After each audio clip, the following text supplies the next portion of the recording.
Hello everybody, my name is Chloe. If you're new, please hit the subscribe button below, like, comment, share, follow me on Twitter at ChloeGodLB40.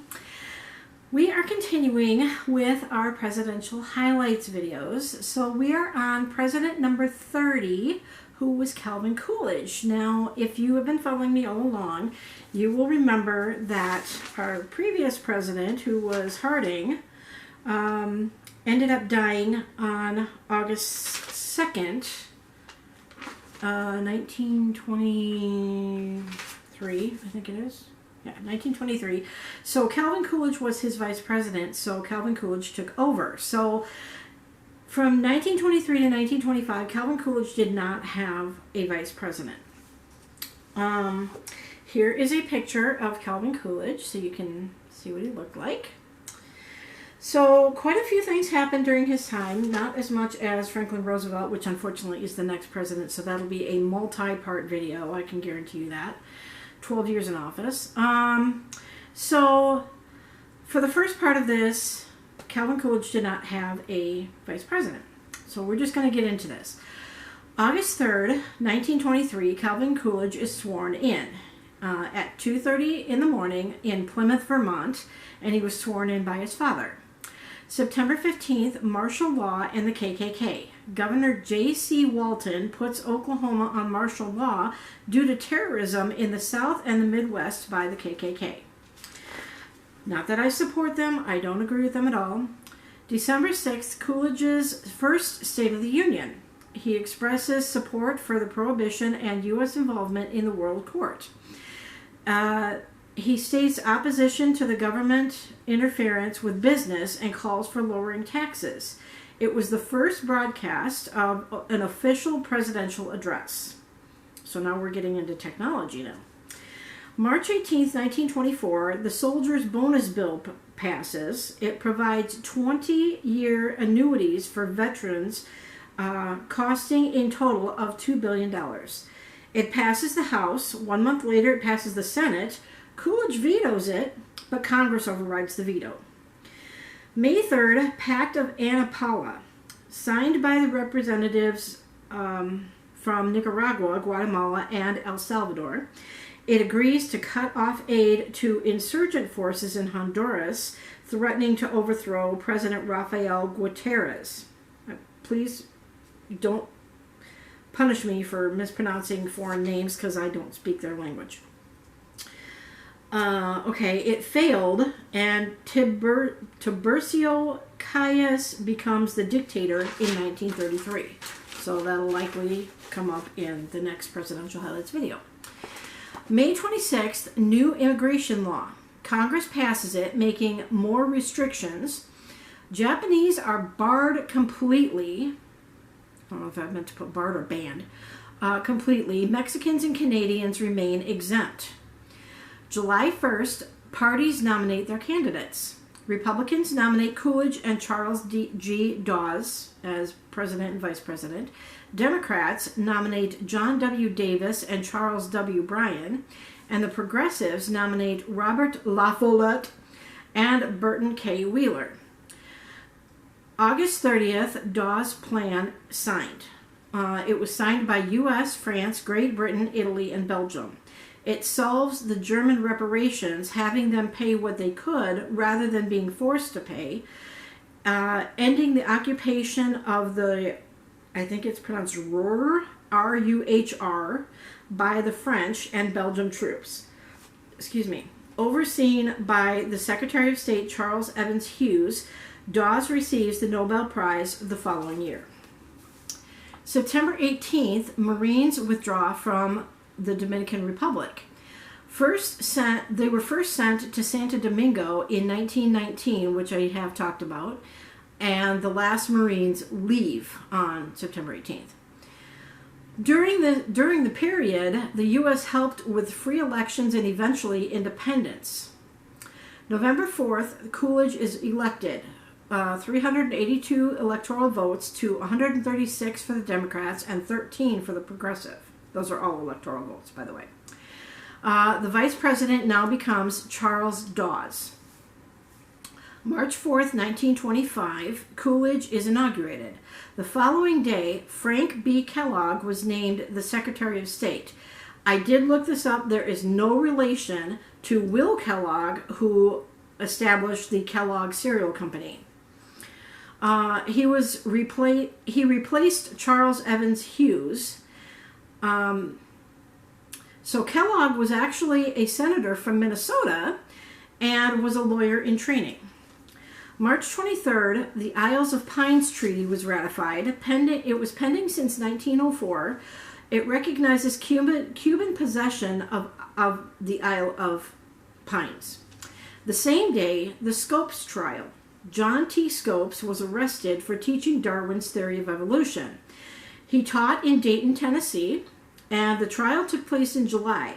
William Brianne was called for the prosecution witness, and Clarence Darrow was representing Scopes at the trial. Also on the same day, the KKK demonstrates in Washington, D.C. It was the largest Klan parade in history. 40,000 men and women participate in the march down Pennsylvania Avenue. January 27, 1926, the U.S. and World Court.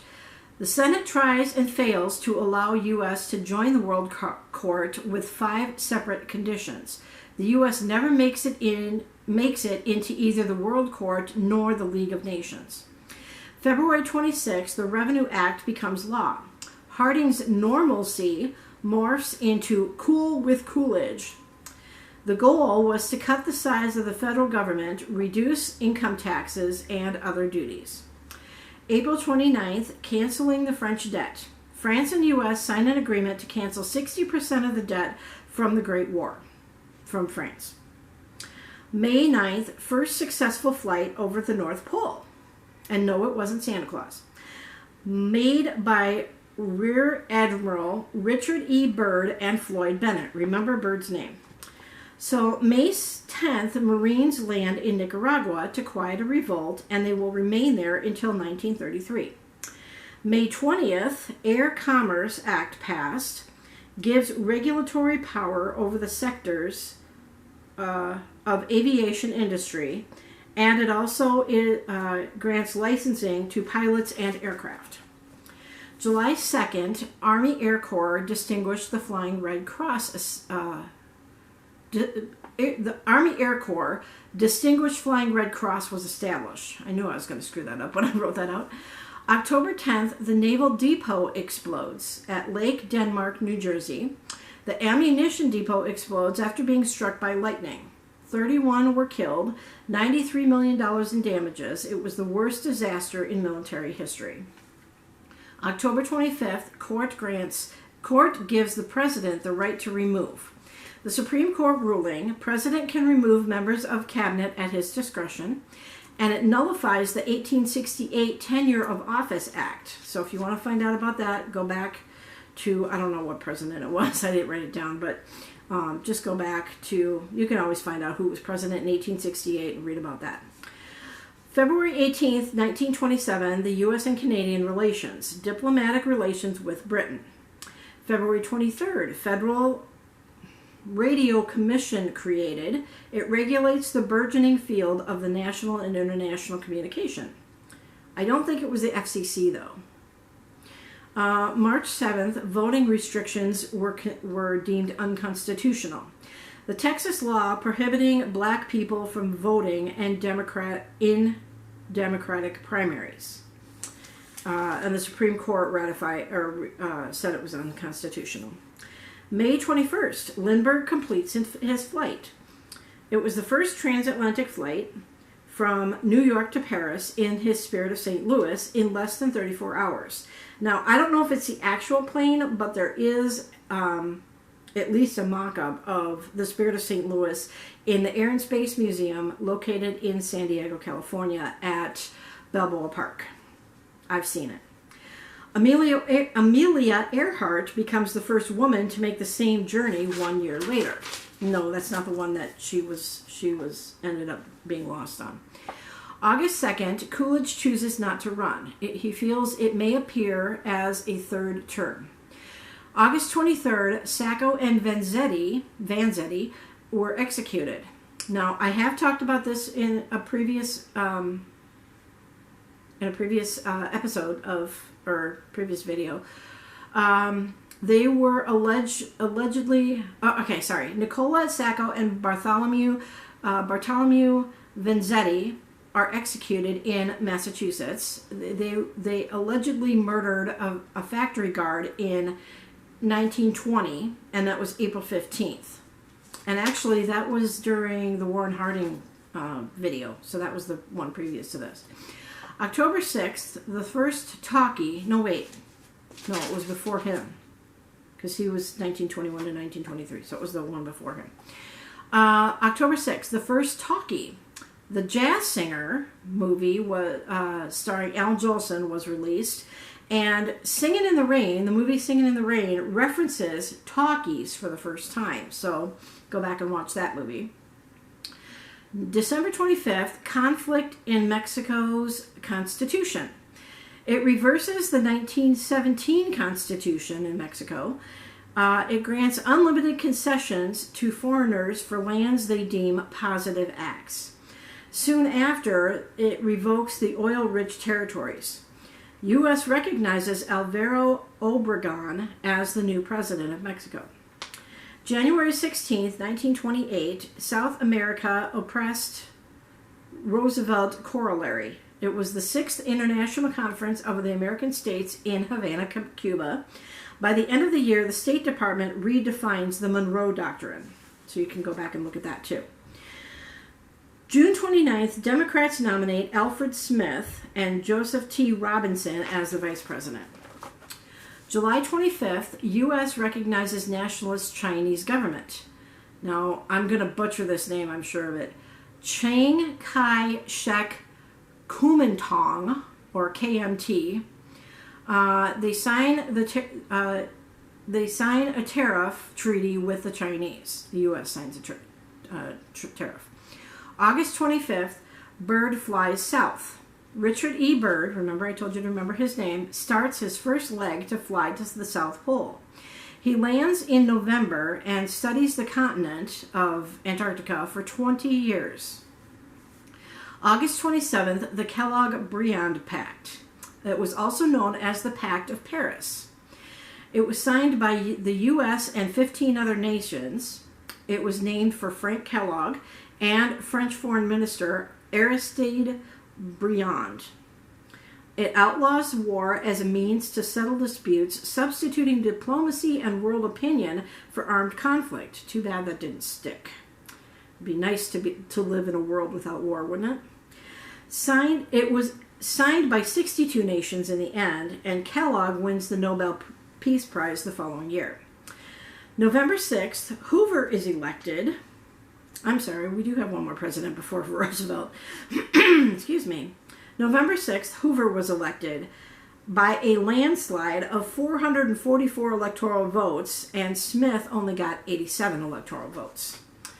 So, the next presidential highlights video, which I don't know when I'm going to do it because I am doing more door dashing these days, will be our 31st president, which is Herbert Hoover. So, I hope you guys are enjoying these presidential highlight videos. I say that in a lot of these, I know, I do apologize, but this might be the first one you're watching. So, if this is the first one you're watching, go back and watch the other 29 to get caught up and see how history is kind of repeating itself. So, from Roosevelt forward, because Herbert Hoover didn't have too many things, he got about the same amount of things as Coolidge did in his. From Roosevelt forward, I can tell you, Roosevelt's is going to be more than 2 videos. I just know that for a fact. I'll probably do like 2 years at a time. Because if you remember, Roosevelt was in during the Great Depression, during World War II, and he died in office. So, I think. I could be wrong on that, so don't correct me if I'm wrong. I will clarify that on the next one. So, anyway, hope you are enjoying these classes. Hope you're learning a lot like I am. Again, I started doing this because of the play of Hamilton and Lin-Manuel Miranda. No, he has not gotten back to me on Twitter when I linked him to my George Washington video. because in the George Washington video, I did make a lot of references to Hamilton. So on Twitter, I sent that video to him, and I have not heard back, but I'm sure he's a very busy guy. So, yes, I'm crazy. So, you guys enjoy the rest of your day, afternoon, evening, whatever.